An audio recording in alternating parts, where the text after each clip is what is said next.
श्री राम ज्योतिष India YouTube channel में सभी ज्योतिष प्रेमियों का स्वागत है। आज की कक्षा का विषय प्रसंग है ज्योतिष के कुछ प्रचलित सिद्धांत और उनका व्यावहारिक पक्ष क्या होता है, उस पर विचार करेंगे। अनेकों बंधुओं के कमेंट भी आते रहते हैं इस प्रकार के, उनका उत्तर भी मैं देने का प्रयास करता हूँ। लेकिन कुछ ज्योतिष प्रेमी इतना लंबा प्रश्न डाल देते हैं जैसे वो एक निबंध लिख रहे हों। 200 से 300 शब्दों का सवाल बना देते हैं। अब आप स्वयं विचार कीजिए कि 200 से 300 शब्दों के सवाल को पढ़ने में कितना समय लगेगा और कितना सटीकता से उसका उत्तर दिया जा सकेगा। वो चाहते हैं कि कमेंट बॉक्स में ही उनको ज्योतिष का पूरा ज्ञान दे दिया जाए, एक ही वीडियो में उनको सब कुछ बता दिया जाए ताकि वो महान ज्योतिषी की गणना में आ जाएं। ज्योतिष एक गूढ़ विषय है, इसके लिए सतत अभ्यास की आवश्यकता होती है। अनेकों बार आपको सिद्धांतों में लिखी हुई बातें गलत प्रतीत होती हैं क्योंकि हम केवल और केवल एक पक्ष पर ही विश्वास कर लेते हैं कि सिद्धांत में एक बात लिखी होती है कि यदि गुरु मंगल के घर में हो और मंगल गुरु के घर में हो तो मानसागरी में लिखा हुआ है कि ऐसा जातक 12 वर्ष की उम्र के बाद अपनी आयु का भोग नहीं कर सकता, मृत्यु को प्राप्त हो जाता है, भले ही भगवान शिव भी उसकी रक्षा क्यों ना करें। लेकिन ऐसी स्थिति लगभग 40 से 45 दिन रहती है जब मंगल धनु राशि में या मीन राशि में होगा और उस समय पर बृहस्पति वृश्चिक राशि में या मेष राशि में होंगे। तो क्या ऐसा संभव है कि उन 45 दिनों में या 40 दिनों में जन्म लेने वाले सभी जातक जातिका 12वें वर्ष में मृत्यु को प्राप्त हो जाएंगे? ऐसा कदापि संभव नहीं है। सिद्धांत है कहीं ना कहीं उसका दुष्प्रभाव 12वें वर्ष में जातक को देखना पड़ेगा, लेकिन यदि उसे दीर्घायु योग है तो उसकी मृत्यु नहीं होगी, कुछ शारीरिक कष्ट हो सकता है। तो ऐसे कुछ सिद्धांत आपके सामने विचार करेंगे। लेकिन कोई भी सिद्धांत बनाकर कुछ कहता है, विशेषकर YouTube चैनलों पर, तो आप अपनी आंखें खुली रखिए, उनको अप्लाई करके देखिए। आंख बंद करके किसी भी सिद्धांत को मत मानिए। ये मैं बार बार कहता हूँ क्योंकि एक ही सिद्धांत पर कभी फलित नहीं होता। तुला राशि में लग्न में शनि को बैठने पर पंचमहापुरुष योग की संज्ञा दी गई है, लेकिन अनेकों जातक ऐसे देखे गए हैं कि शनि की दिशा में ही वो बर्बाद हो गई हैं, जबकि उनका उच्च का शनि लग्न में तुला राशि में विराजमान है। और ज्योतिष के सिद्धांतों में कहा गया है कि तुला कोदंड मीनस्थो लग्नस्थो अपनी शनैश्चर्य करोति भूपते जन्म, तो यानी उसी राजा का जन्म होता है, ऐसा कहा गया है। लेकिन हमें अन्य ग्रहों की स्थिति भी विचारणीय है, उस पर दृष्टि का प्रभाव क्या है, उसके नक्षत्र स्वामी राशि स्वामी की स्थिति क्या है, ये विचारना भी बहुत आवश्यक होता है। तो आज कुछ ऐसे सिद्धांतों पर विचार करेंगे जो जातक को या विशेषकर ज्योतिष प्रेमियों को भ्रमित करते हैं कि उनको किस रूप में ग्रहण किया जाए। अभी पीछे कमेंट बॉक्स में एक ज्योतिष प्रेमी ने बुध के अस्त होने के दोष के ऊपर पूछा था। वो कह रहे थे कि अमुक अमुक यूट्यूबर ज्योतिषी इस बात को इनकार करते हैं।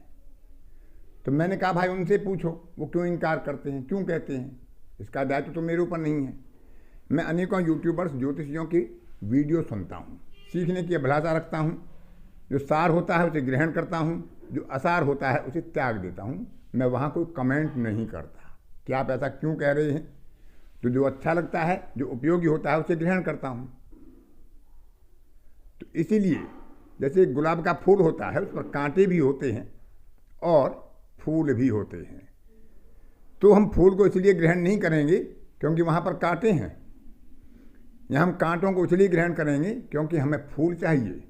तो हमें फूल प्रिय है तो हम फूल को ग्रहण करेंगे, हम कांटों का परित्याग करेंगे। तो जो सार है, जो उचित है, जो उपयोगी है उसे ग्रहण कीजिए और जो उपयोगी नहीं है उसे त्याग दीजिए। अनावश्यक कुतर्क करने से कोई विद्या ग्रहण नहीं होती है।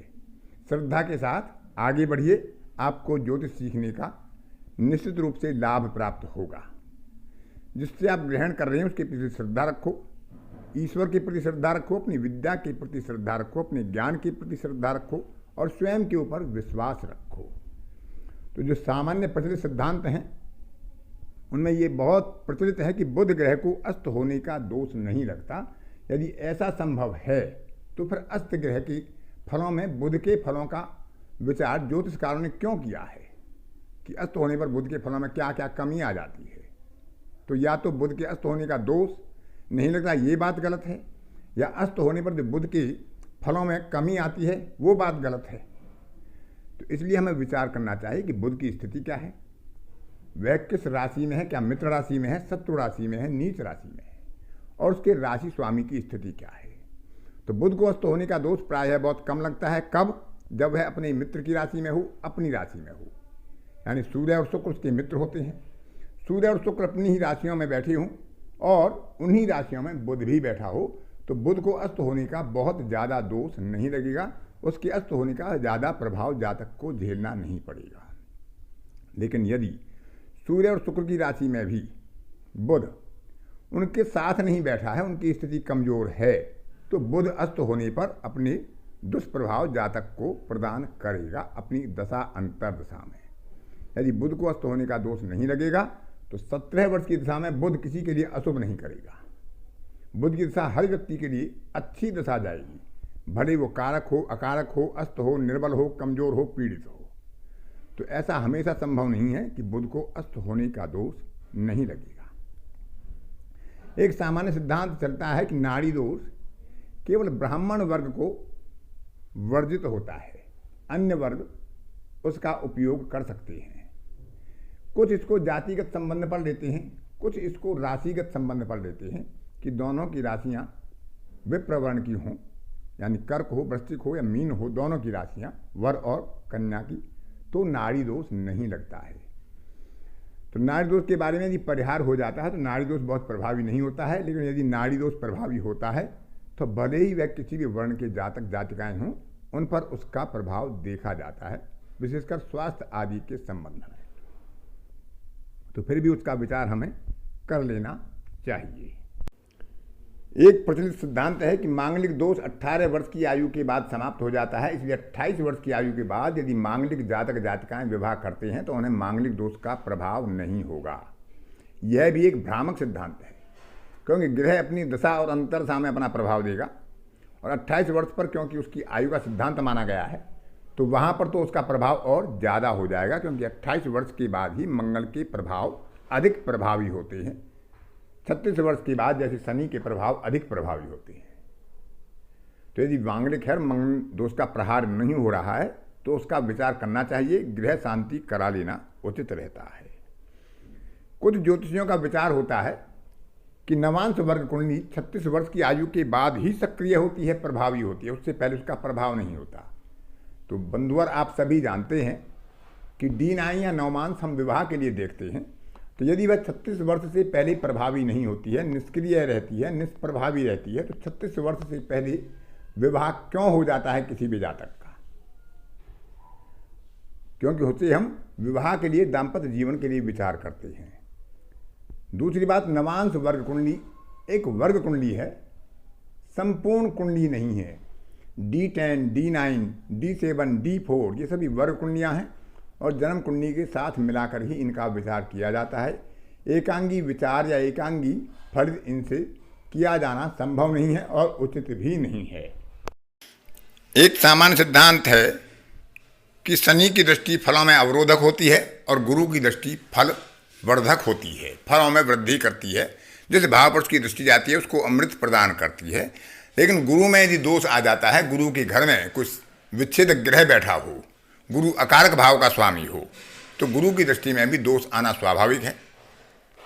शनि यदि अशुभ भाव का स्वामी होकर अपने भाव से अशुभ स्थिति में बैठा हो तो उसकी दृष्टि में भी फल वृद्धि की संभावनाएं बढ़ जाती हैं। दूसरा, उनकी राशि स्वामी और उनके नक्षत्र स्वामी की स्थिति का भी हमें विचार करना चाहिए। केवल शनि और गुरु की दृष्टि का अवरोधक और विच्छेदक और फलवर्धक के आधार पर ही फलित नहीं करना चाहिए। एक सिद्धांत है कि बाधक ग्रह सर्वदा अपनी दशा अंतरदशा में बाधा ही पैदा करते हैं कार्यों में। तो ऐसा आवश्यक नहीं है। बाधक ग्रह जब अपने बाधक भाव से त्रिक भाव में होता है, 6ठे 8वें 12वें होता है, तब वह अपनी बाधा करता है, अन्यथा वह अपनी स्थिति के अनुसार अपना अच्छा फल भी प्रदान करता है।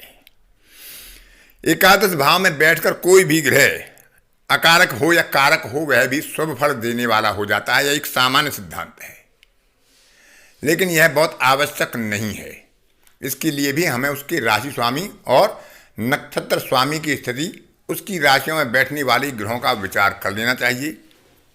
यदि वह एकादश भाव में बैठा है और वह षष्ठेश है, तो क्योंकि छठे भाव का स्वामी अपने से छठवें भाव में बैठेगा तो छठवें भाव की वृद्धि करेगा, रोग ऋण और शत्रुओं की वृद्धि ही करेगा।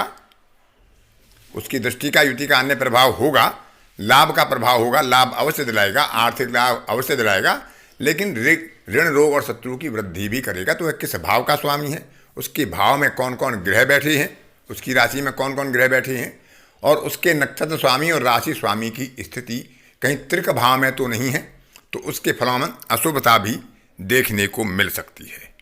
तो इस तरह से हमें केवल एक सिद्धांत कोई बता दे तो उसी पर अमल नहीं करना चाहिए।